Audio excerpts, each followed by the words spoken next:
Hi, I'm Guido, and welcome to Moments with Guido. Statistically, a child hears the word no in the first 5 years of his life 150,000 times. At the same time, statistically, he hears the words yes 5,000 times. Now, this clearly, for a child, imagine at the age of 5, the word no for most occasions, it feels like a rejection. It feels like the inability to do something, for a certain degree, inadequacy.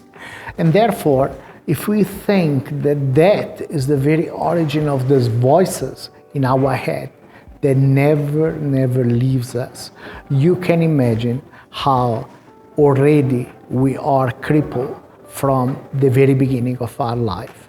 Now, there's an interesting story that I heard a couple of months back for the first time, and I love it. Now, I want you to imagine that you're born in a town, beautiful, but a little bit far, just isolated. And in that town, it's full of dragons. They roar above your head, and they're intimidating. They really monstrous, they're ugly, and they're aggressive. And you come to realize that you are under danger.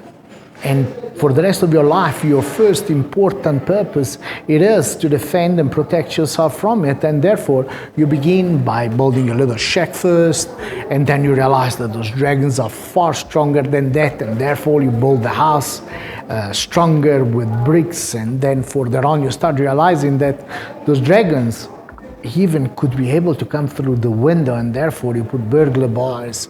And then as you think that they could come through anyway the door, and therefore you begin developing a certain amount of weapons to fight them off in case.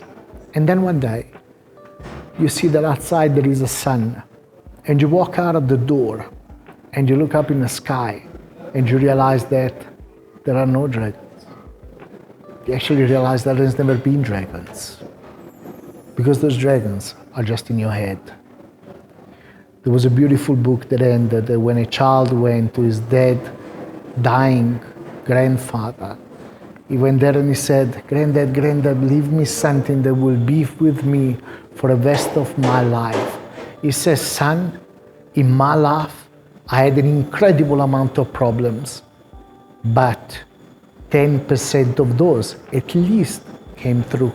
And that's exactly how life is. The voices in our head are the ones that are telling you a reality that doesn't exist. We're fighting off in anxiety, in fear, and in panic something that it does not exist, except here. The ability to stop believing in this, the ability to stand away, the ability to treat your mind for what that mind is supposed to be is where freedom is.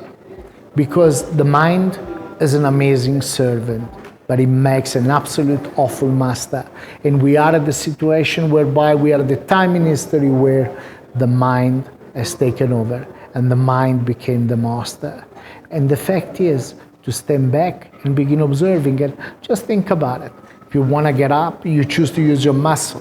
You should use your legs, your abdominal muscle, and so forth. But are we able to choose when to think and when not? Or we are succumbing to that pressure and to that absolute siege that we are with our mind? Are we suffering our thoughts? Now, statistically, every person has anything between 50 to 70,000 thoughts a day. Statistically, 80% of these thoughts are negative. If you don't learn how to observe your thoughts, if you don't learn how to control them, because a thought is a choice that you don't know you have.